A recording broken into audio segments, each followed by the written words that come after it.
What's going on, everybody? Alex here, Galaxy Web Team, and today we're going to be going over how to do a website audit.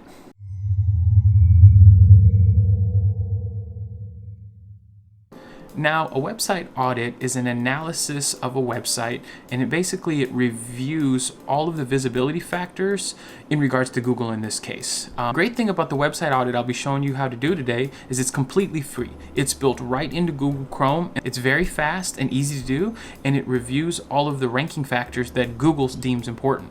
So basically, this is how we're going to do it. Let's open up a website and let's go to Google. And first, let's try law offices near me. And let's take a look at some websites. Here's one, and here's another one. Let's do this one. This one looks pretty good. So what we're going to do is we're going to open up your website and say this is your website. We're going to right click and we're going to go to inspect. Now, don't get too scared about all of this jibber jabber. There's an X here if you ever find yourself, and some of you have probably opened this on accident. You can just exit it out. But let's inspect it. And what we're going to do is there's a little arrow, and it's going to go over security and audits. We're going to click audits. Now, what I like to do is I usually like to do mobile, because Google is now doing everything mobile first. It's indexing websites based on mobile, is what that means. We're going to do mobile first. I'm going to look at performance. Progressive web app. Now, that's something new that's starting to come out. I wouldn't worry about that. You can actually uncheck that. It's going to be probably a factor in the next couple years, and more of a factor of if your website's a very, very big resource to people, or if you have some really big functionality. But for most business websites that are primarily 5, 6, 7 pages with some information, I wouldn't really worry about it too much right now. Best practices, accessibility, and SEO, of course.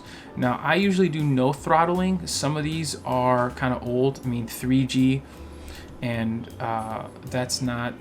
Today everything's 4G, now we're moving into 5G for 2019. Clear storage, basically that's going to clear the cache so it loads it like new, and I'm just going to go ahead and run the audit.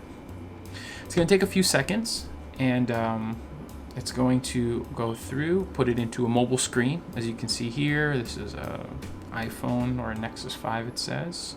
It's going to scroll through, check a few things, and bam, here we go.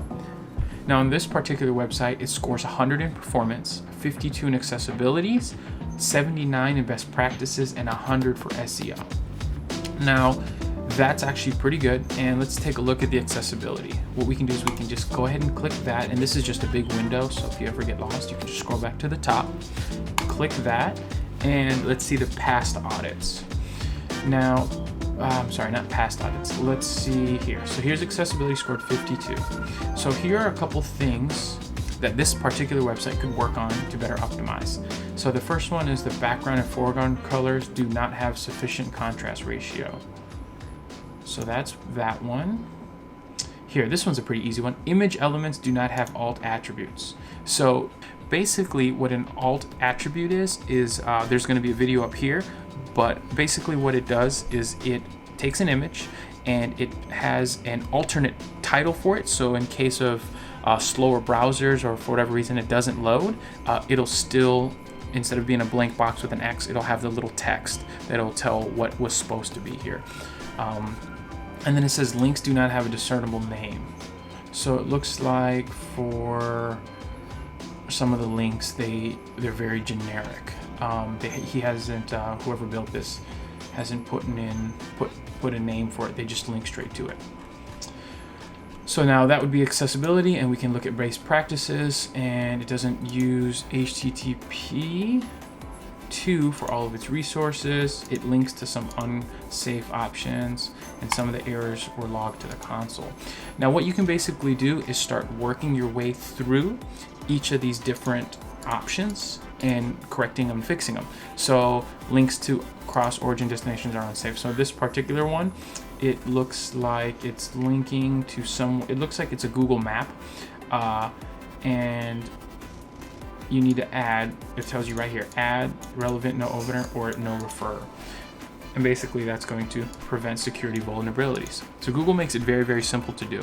So you can work your way through all the different audits till you pass. Now, when you pass, like if we look at performance, it's going to say 100%. It'll give you all the green check marks. Now it does, of course, always have opportunities.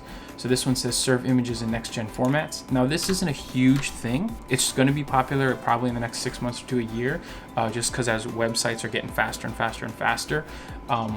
This basically, if you're used to doing images using PNG or JPEG, things like that, they're now moving to WebP and a couple other formats, JPEG 2000 and things like that. So you can work over that just to stay ahead of the curve. Looks like there are some errors. And then if you open up past audits, you're going to see everything you've passed. So for those of you who have, say you're trying to do an optimization and you're trying to minify CSS and minify JavaScript, and some people use plugins for WordPress. If you use the plugin and you're still getting these errors and they're not passing, but most of the times you can just change plugin, or you need to diagnose why that's an issue. So something to note on this audit is you're going to have to do it for each individual page. Now that's the only thing that's a pain, but if we go to the About Us, inspect, audits, and rerun it, we're gonna see if it has the same result. And this one does a little better. So it's higher on the accessibility and it's higher on the best practices. So, and that's probably because there's less information on it, but that's what you can do to work through all your different pages. And as over time, you can keep optimizing and bring it up to Google standards. Hope that's helpful. If you have any questions, you can leave it in the comments below, or you can reach out to us. We're at galaxywebteam.com. My name's Alex. Let me know how I can help.